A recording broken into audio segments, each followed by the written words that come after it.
screaming, the shouting, the blood. My first day at the hospital, I fainted. If you're looking for something easier than medicine, then dentistry is not it. Because dentistry is about your skill. How well can you do it denture? Because it has to be detailed. You need to measure 1.5 millimeters, and I'm just like, where are we measuring from? And that's when I discovered that there are actually different specialties in dentistry. There's maxillofacial, there's orthodontics, there's prosthodontics, there's dental materials. Oh my word, dental materials was the worst module for me. Hi everyone, my name is Tadiwa aka Little Miss Dentist, and I'm happy to be here at Becoming Health Namibia. Today's topic is going to be dental school, everything dental related, my journey through dental school, why you should choose dentistry and why you should not choose dentistry. So if by any chance you're considering dentistry or you're in dental school, I hope this helps. Let's dive right into it. So first of all, I'm a third year dental student right now currently, and we are right at the start of second semester, the most horrible semester. Obviously, there's a journey as to how I chose dental school, and I'm just going to brief you on that. Hopefully it will encourage someone out there who's still trying to figure out what to do. Currently, I'm an international student. I'm originally from Zimbabwe, born and bred there. Before even completing my A level, already people were asking, what are you gonna do? What are you gonna do? And honestly, I was never that student that had a fixed thing that I wanted to do, but I had goals in life that I wanted to achieve. So as I looked at my goals, I'm gonna be very honest, I was not that girl who was like medicine or dentistry or nothing else. I was never that student. I would literally change every day because I was really open to anything and everything. So there are two different kinds of people. There are people that are very much determined and well orientated, and they know what they want to do when they become older, or the career path they want.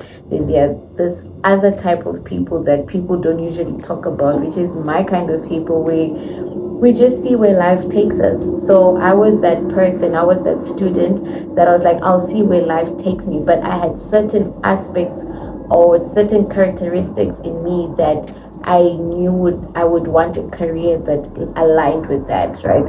For example, I'm a talker, so there was no way I could work in a lab because I'm a talker. And there are certain, family members, including your parents sometimes, that because you had certain, or because you passed a certain way, they'll tell you what to do. So with the number of points that I had, the results I had, everyone was like, okay, just do medicine.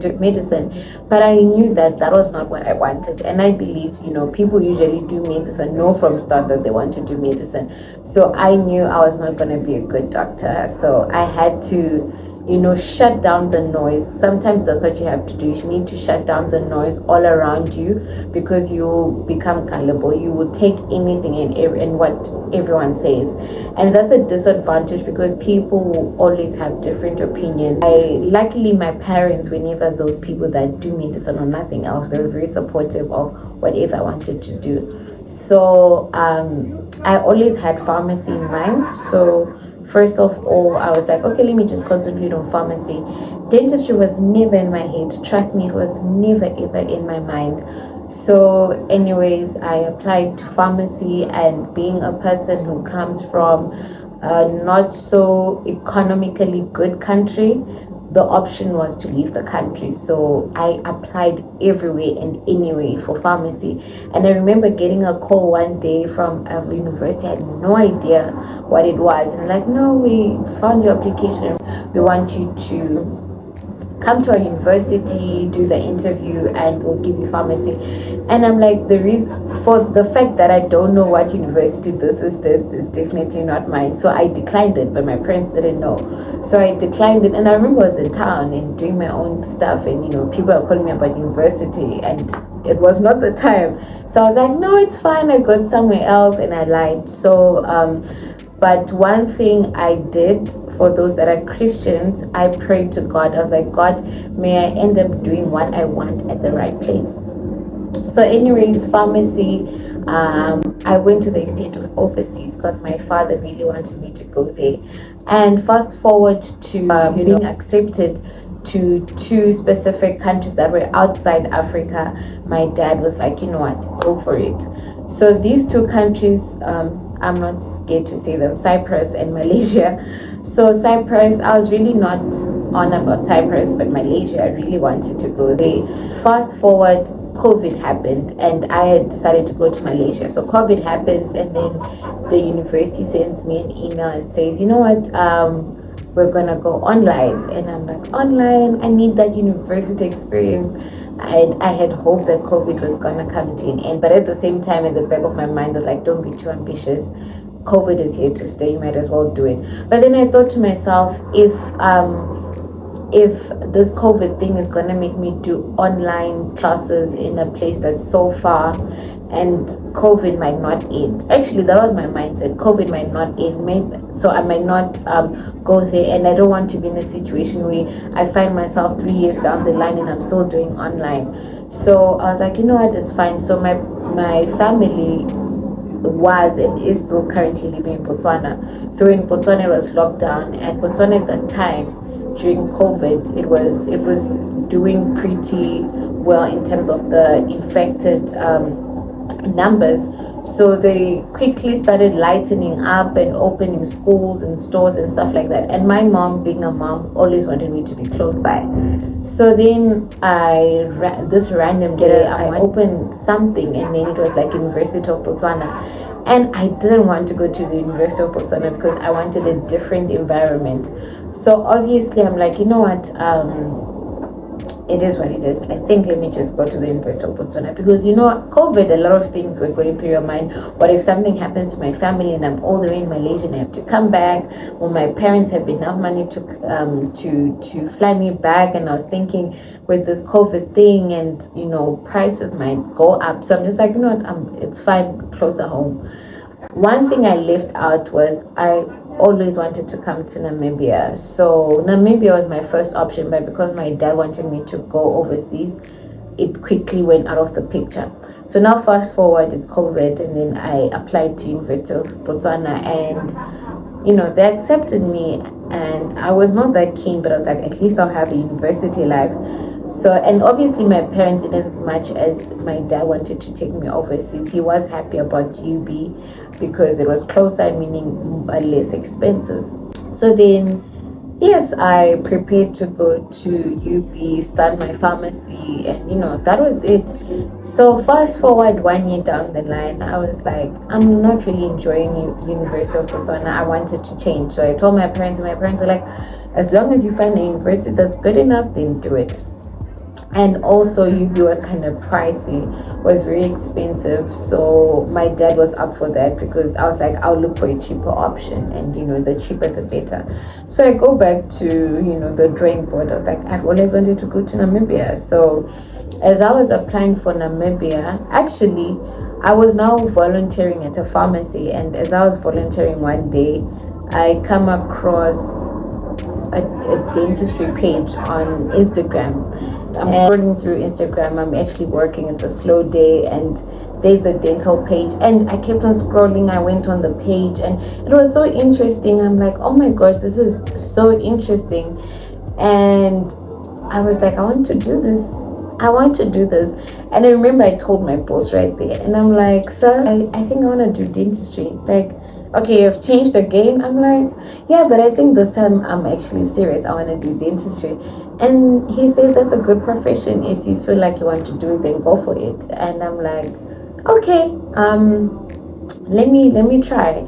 So when the applications opened, I put dentistry as my first option and pharmacy. And mind you, I had no idea what the requirements were. I just applied. And I didn't apply to any school. I don't know what kind of faith I had. And mind you, if UNAM had not accepted me, that meant I was going to have to stay home for maybe a year. And I mean, May to December is a whole year on its own. So after that, that was now in September, I applied, and in November, then December, I resigned.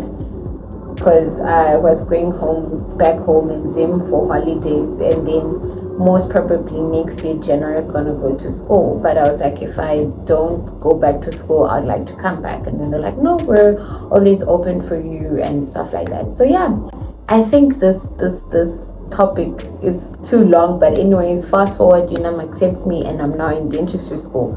And I was excited, I was very happy, but I got surprises into dental school. So that why choose dentistry. So I've already explained it was not a fixed thing. I told God that where you want me to end up, I will not struggle. I would things will just flow. Of course, not everything will go, as planned, but things will flow. I told myself I'll get accepted, and then I'll go, and then things will just work. If I told myself, I had a conversation with God, I told him that if by any chance they're just small glitches with whatever country I'm going to go to, then that I'm gonna take that as a sign from you. And I never had such challenges with coming to Namibia. Of course, visa stuff and being a foreigner, there are always challenges, but it was nothing that made me cry. So this is an encouragement to someone out there who has no idea what you want to do, and it's okay. It's really okay. There are people who are in their 30s who still don't love what they're doing and are still contemplating on changing.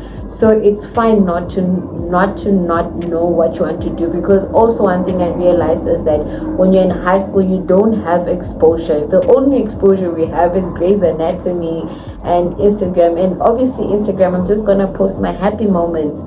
So it's never anything certain till you become exposed, right? So take your time to choose something. If you need a gap year and your parents can afford it, then take that gap year and explore, volunteer to go to places, because remember, you don't have any qualification. So volunteering to a certain place and people actually accepting you is a privilege. So take that privilege. My other point might be controversial, but I'm gonna say it anyway.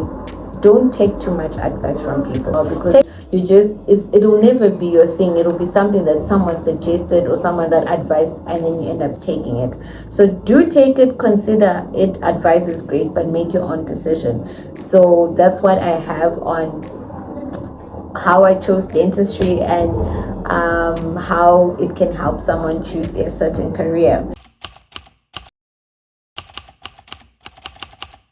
Now fast forward, we're in dental school, it's first year. So I had no idea what dentistry was about. I really didn't do my diligent research, which I encourage you to do. So with dentistry is a specialty on its own. Dentistry, unlike other specialties that require you to complete medicine, dentistry is a specialty that you do alongside with medicine. So I just thought, I'm gonna just deal with the mouth, deal with the teeth. Actually, deal with the teeth. That's what I thought. I'm just gonna deal with the teeth, and that is it. But when I got into first year, I realized I was doing all these other modules that medicine students were doing. And mind you, that means we're doing more modules. We're doing what medicine students were doing and dentistry modules. So in first year, we did physiology, anatomy, biochemistry, organic chem, and all that. Because one thing you need to know is when dealing with a patient's mouth, you're not just treating their mouth, you're treating the whole body. And like with certain phases of dental school, you actually get more surprises, because you get into first year, you realize this, then you get into third year, when you're exposed to the clinical life, you also discover more. So as I was saying, I got surprised that okay, we're now with medicine students, we're doing all this, and our lecturers, our dental lecturers would constantly remind us that when you're treating a patient, you're not treating the mouth, but you're treating the whole body. And I didn't know what that meant till I got to third year. So we'll come back to this point. And one thing about dentistry school, don't think it's easier than medicine. If you're looking for something easier than medicine, then dentistry is not it. Dentistry is also about your hands, right? Medicine is more of the knowledge, applying your knowledge into your clinical skills. But then with dentistry, is about your skill. How well can you do a denture? How well can you, make all these prostheses that are related to dentistry, dental work? Get into first year, we're doing medicine modules, and yeah, it was okay. In first year, second semester, we started splitting up a bit. So we started doing anatomy of the head and neck. So medicine students also do anatomy of the head and neck, but they probably completed in like 2 weeks or a month or however. But we get to do it the whole year because that's our bread and butter, the head and the neck. So another surprise, dentistry is not the teeth, it's about the head and neck region. So that's when I discovered that there are actually different specialties in dentistry. There's maxillofacial, there's orthodontics, there's prosthodontics, there's aesthetics, there's pediatrics. So if a patient comes with a mass or a cyst or just a swelling in the neck, that's your work. You're responsible for that. And because we deal with the head and neck region in school for more time than medicine, they always refer patients to the dental department if they see that it has to do with the head and neck region. One thing I also discovered as I was in clinical work now when we're in the hospital, so you're dealing with the head and neck region, so you need to know all the nerves, all the arteries, all the veins, and everything that happens in the head and neck, including the brain.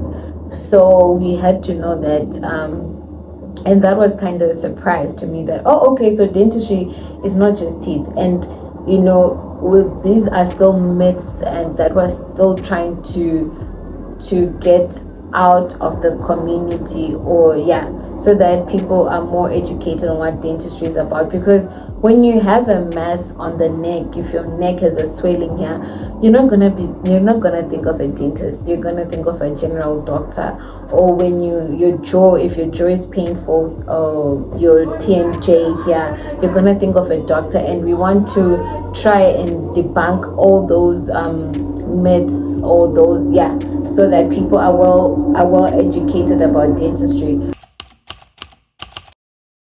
So when we were in second year now, we started doing things like dental morphology, where you learn about the shape of teeth. You realize that, as you can see, all the teeth at the back are not the same as the front. But what you didn't know is teeth can be used as forensics. They can be used to tell the age of a patient or of a person, and like the location of the tooth. So as I said, the front teeth are not the same as the back, but also teeth of a 10-year-old might not be the same as a tooth of a 60-year-old, right? So, and besides that, teeth have different shape.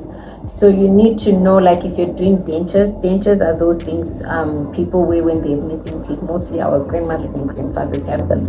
So when you're making that whole denture, you need to know how the front teeth look like, the incisors, the canines, the premolars, and you're meant to make a denture that fits perfectly into a patient's mouth. So in second year, we're mostly dealing with morphology, tooth morphology, the shape of the teeth. That I'm talking about practical work. So they're learning how to carve. So I learned how to carve teeth. Now this is where your hands are very important. So I'm not that hands-on person. So this was kind of a challenge for me, which is another lesson as well that you need to know about dentistry. You being good at the theory, not that I was good at theory also, but you being fine with the theory work, or passing your tests and your theoretical work, does not mean that you're gonna be good also with the skill, the morphology. And then this comes the aspect of teamwork, and asking your colleagues and your classmates for help and not being embarrassed about it. So I would ask, especially the boys, they were good with this, and other friends of mine, they were good with this whole carving, because it has to be detailed. You need to measure 1.5 millimeters, and I'm just like, where are we measuring from, and how can you measure? Because a tooth is like, it has curves and all that. So I had to ask for help, and truthfully, it is with, I will be truthful also with this module, morphology, dental morphology. I passed I did well with the theory, but my practical marks were not that good, so my end of year mark was decreased a bit because of that, practical side that I was having a challenge with. It wasn't a bad mark, but I'm just like, okay, it decreased, but it's fine. So you need to know that I think in university in general, being good in one module does not mean you're gonna be good in another module. Ask for help. Don't be scared. Don't be proud, because university is about asking for help, and it's about people around you. So surround yourself also with the best of people that will help you become better at this.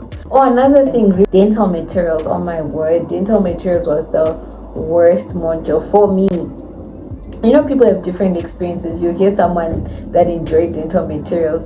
Dental materials was a lot. I think that was one module where we really, really got introduced to the dental work, and we're learning about the materials that are used in the dental department. It was a lot of work, and it was difficult to understand in that we have never seen these materials. You talk about something like, for example, glass ionomer cement, GIC. Just randomly saying something. In all your life since you were born, you've never heard of such thing, and now like you're getting introduced to this. So dental materials, the reason why it was hard for me was I had to imagine, I had to go on the internet and be like, okay, so this is what it is, so this is how it works. But then when you get to third year, there's a better understanding, because you now use these things in the clinic, and I actually now, if you go back to read again, but with better understanding, because you're now applying these things in your work. So that time it was just a random thing I just had to pass, but now I'm using it on a patient, so obviously I want to go read on it so that I'm better with it. So that was the aha moment in third year. Still in third year, still having that moment. We're in third year currently, so third year also had its surprises. So first year to third year is considered preclinical years, so that's where you are acquiring all the information that you're gonna need to work clinically, to work in the hospital, to work on patients. So third year is kind of the bridge. You start getting introduced to the clinical side, and that's when you start having to apply what you've been learning for the past 3 years, 2.5 years, close to 3 years, and applying it with your patients. So that includes all the modules that you were taught all this time. And rewinding also to second year, we got to do something called oral pathology. It had so much information, so it was one of those modules where we had to read a lot. So there's so many diseases that occur in the mouth, and so many cancers, and so many cysts, and all that you find in the mouth. So that's why we're learning oral pathology. So it was a lot of information that we had to read. Until now, like one thing, okay, now we're in third year, there are certain things you're gonna read about and then you're gonna forget, because textbook, read, pass your test, and then you see it in the clinic. Is that thing like, oh yeah, I read about this, but I don't really quite remember what it is about. So also third year is that aha moment where you're like, oh, okay, this is what we were talking about, and then you're applying it here. So in third year in UNAM, there are certain hospitals that you are required to go to, and then you complete something called, it's a module called district hospital and community dentistry. So you're placed in a certain town away from Windhoek, and you go there for a month, and that is your first clinical exposure. That is the first time you are extracting a tooth. That is the first time you're injecting. Of course, you kind of get an exposure here. You do it on your patient, on your classmates, maybe like injecting. But I'm not gonna extract a tooth, so that I'm not gonna allow you to extract a tooth as my classmates, so that you get experience. So that's the first time you are being exposed to the clinical side, to seeing a patient and seeing blood. I'll just give a quick short story, because we just came from this district hospital placement. We just completed it in June, And my first day at the hospital, I fainted. And I was so embarrassed because how can I faint on the first day? So I think I just got overwhelmed by what was going on, the patients, the screaming, the shouting, the blood, the dentistry is not cute. If you ever see people posting dentistry on the internet, they're posting the cute side of it. There are patients who come, especially for us, we are placed in hospitals where people are not really privileged, they're less privileged. So, of course, they're not going to have the same dental hygiene as people in town or in other privileged places. So, the oral hygiene is not good. There's blood, there's screaming. And I think I got overwhelmed and I fainted. I passed out. But luckily, I really had supportive doctors there. So anyway, yes, I went to Rundu. It's quite far from Windhoek, from the capital city, around 716 kilometers from there. So of course I'm a foreigner, but now it's like I'm more of a foreigner because I'm now like in a place I'm not used to.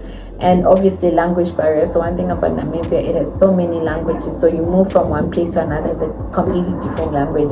So that was there, but this is not about my experience in Drundu, but just to briefly talk about it, it was that aha moment, as I said. You see patients, you start applying your theoretical knowledge, and it's frustrating because sometimes you're like, not even sometimes, most of the time, 95% of the time, you're like, and the dentist will be asking you questions. So they're working on their patients. They're like, okay, so Ndlovu, how do you do this? Or what is this? Or what are the properties of this? And you're like, I know this. We learned about it, but do I remember? Not at all. So that was a big challenge. And the thing is, you go read on that night, and then tomorrow they'll ask you something else that you have no idea about. So anyway, overall, it was a great experience. If you want to, okay, I didn't really have a detailed experience, but you can go on my Instagram. I did post about it and I wrote my experience. But overall, I can say it was a great experience. It was fascinating to remove a tooth. And removing a tooth is hard. I personally hated doing extractions because it was so much work, and some patients would not be as settled. So it was, you're trying to calm your patient, but you also have language barrier. Now you're trying to remove the tooth, but you're struggling, and it's so much work. I remember I was sweating. You would sweat, but the doctors, my supervisors were very encouraging. They would, and the thing with dentistry and also other fields that are more practical, you will learn different skills from different doctors. So some doctors do an extraction like this and some do it like that, but in the book it's taught that.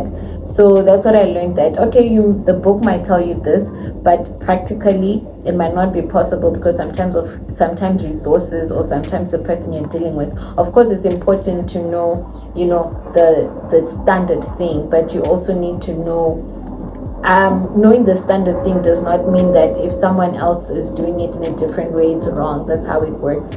So we were learning to do that. We're learning the different skills that doctors use, and mostly our doctors were also trained outside the country. So it's nice to see that, oh, okay, so the doctors that were trained in Russia do things like this, the doctors that were trained they do things like this, and it's very interesting. So that's where I'm currently at.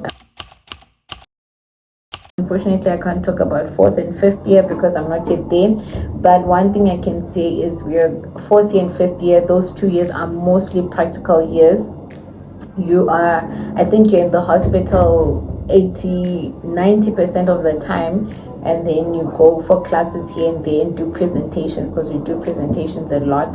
And so I think now we are going to try to be improving our clinical skills and applying and being able to apply, because it's also a skill. Applying your theoretical work into your clinical work is actually a skill, so you improve in improving that. So that's where I currently am. It's been a very blessing or very blessed journey, if I can put it that way.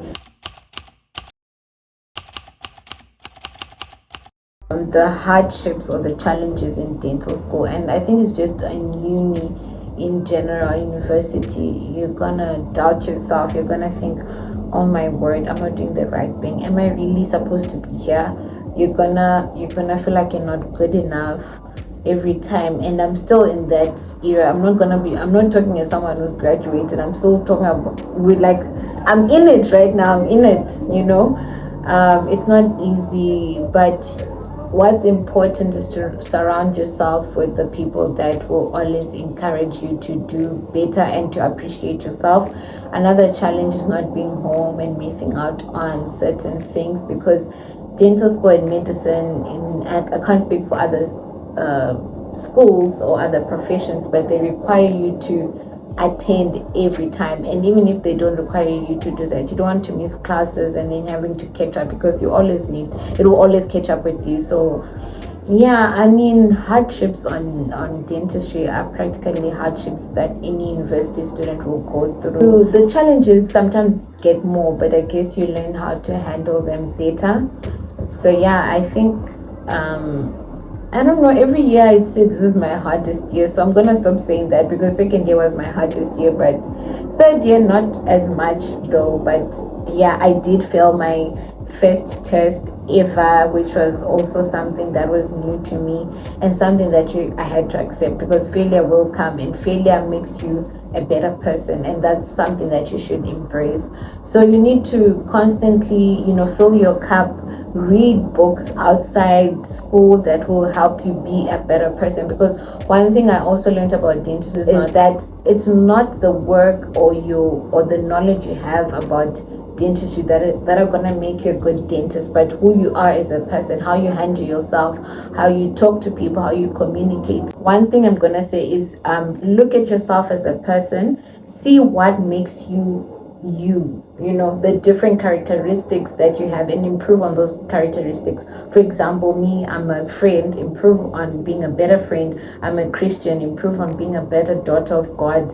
I'm a sister, improve on being a better sister. Just those certain things that you hold dear to yourself, because dentistry is gonna be hard, school is gonna be hard, and you need other things to fill you up. You need to go to church, you need to go out with friends, you need to read a book, you need to watch your favorite podcast or your favorite movie or whatever, so that you get re-energized. And I was reading this book, and I'm just gonna say it here.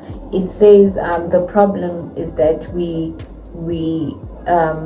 want to be motivated to do something, but that's not the cycle. The cycle is not motivation then action, it's actually action then motivation. So sometimes you need to act on it, act on being a better person, act on studying, and then you get motivation to do better. So when I act, like how I come into the hardships and how I get through them, how I act is feeding other aspects of myself. I act on those things, and I act on school. Just maybe you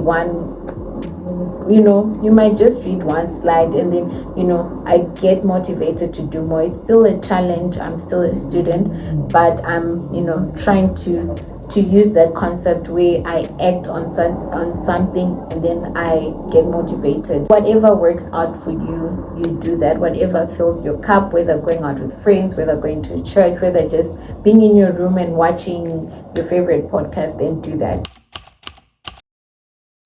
Tips to successfully getting through studying or training. Oh gosh, I'm still here, guys. If you have any tips, please do mention them in the comments below. But I'm constantly searching for different tips, and different modules require different tips. Actually, that's one thing I'm realizing. So some may need you to actually go extensively and go into the textbook or whatever, and then there's some where you're gonna watch YouTube videos and you're gonna be better. So study tips, be open to ideas from friends, from the internet, from YouTube, from your lecturers as well. So I'm still here. I can't talk more about it because it's really something I'm still trying to get through. As an international student, you will always face challenges. Okay, so first thing, it's NQA. I'm not the best person to like talk about NQA, but it's basically a process where you take the certificates that you did, exams you took. So there's Cambridge, there's IGCSE. I think it's the same as Cambridge, but whatever it is, you take it to NQA and then they evaluate it. So basically, they take your results and they in a simple way, they equate it to the Namibian system so that they can see whether you do qualify or you don't. So it's a requirement that is needed by the school. So you take your NQA is a external thing. So they'll tell you go to NQA so that your results are evaluated and they see that they are valid and change them to the Namibian system, and then they can see if you do qualify. So there was that is the first thing, and then the second thing is obviously your visa. So one thing that's different from Namibia is that it requires you to renew your visa every year, and it's 2,200. So every year 2,200 you are renewing your study permit, your study visa. And yeah, that can be quite annoying at times because home affairs is not the place you want to be, honestly, especially at the beginning of year when you're trying to run around and get school done. But if you can afford, you can just pay, like maybe if your program is 4 years, then you just say 2,200 times 4, and then they just do it for you for the whole 4 years and you pay for that. So yeah, that is one thing I genuinely don't like. And yeah, I think you get your bank account so that you get money from home. I think that is basically it. As a international student, you don't need to do much, or you don't need to be walking around a lot.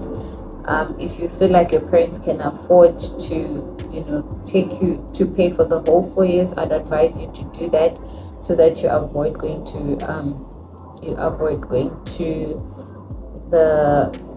going to home affairs every time.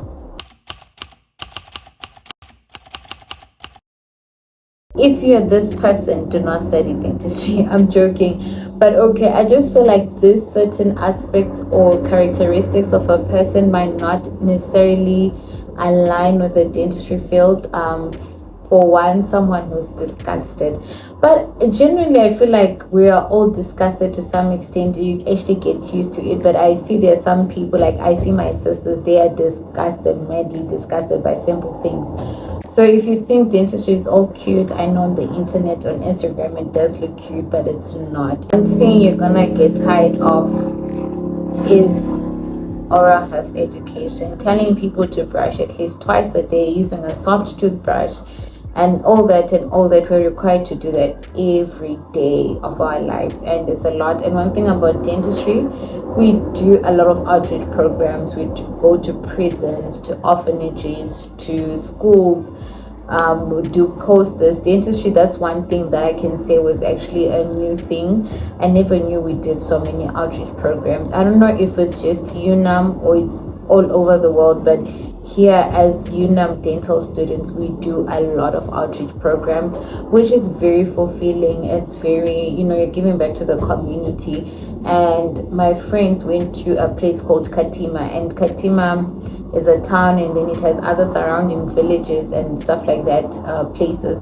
So they actually discovered that the town was the only place that had a dental clinic where they were working, and in the villages everywhere there was no dental clinic. So in the whole region, it's the only clinic. So when they would go for outreach programs, they would have people that have had a toothache for months or years, and they would have a lot of patients. So it's very nice to, very fulfilling and a blessing to see yourself in a position where you can help someone who's been in pain or who's been suffering for so long. And unfortunately for those people, because they've had this toothache or cavity for long, by the time they get help, it's beyond repair, then they have to extract, which is not as nice, because as dentists we're not meant to extract teeth. Actually, extracting teeth is not a treatment plan. Our main goal as a dentist is to preserve natural teeth. So yeah, in as much as fulfilling, you're just like, I have no option than to just remove the tooth. So yeah, you do a lot of dental outreaches, you go into the community. So and also one thing I learned is that being a good dentist is not about your knowledge. Well, it is partly, but mostly about how you communicate with your patient. So your communication has to be very good, but it's also a skill you can acquire as you go on. The same way with being disgusted, there are things, at first glance you're just gonna be like but then you're gonna get used to it. And as I was mentioning, the outreach programs, you're gonna see a lot, because this is someone who hasn't brushed their teeth, who doesn't even own a toothbrush, in the middle of nowhere. So if you're really someone who doesn't like seeing those things, then it wouldn't be for you.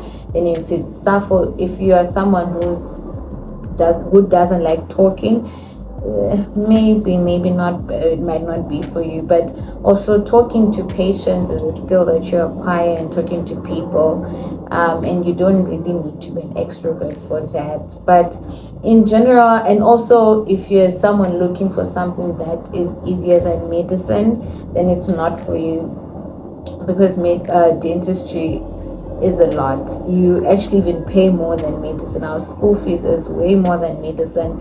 And the skill that you need, the different skills that you need, yeah, those are the things that I can think at the top of my mind. And if you're someone who doesn't like working hard, all people I've come across, they say uni is not about being intelligent, but it's about working hard. And working hard is not linear. There are times where you genuinely you've had enough, and I don't know if that is considered not working hard, but yeah, working hard or putting your best is not always gonna be 100%, that for sure. There are times where you're just gonna be like, I have 50% to give, and that's what I'm gonna give. So yeah, and someone who does not give up. I'm someone who likes giving up, but I've learned into not giving up, because I'm just like, I have to finish this.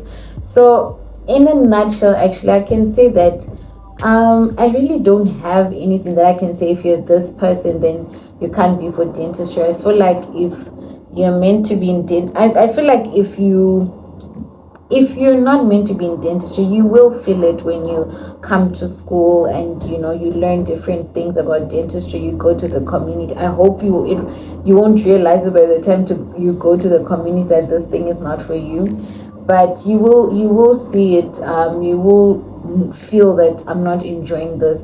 But also the thing is that school is not about feelings. There are times where I don't enjoy dentistry at all. I'm just like, I'm so done, I wish I chose something else. But I love it. Like, I think maybe it's just getting tired of it, but I still really, really love it.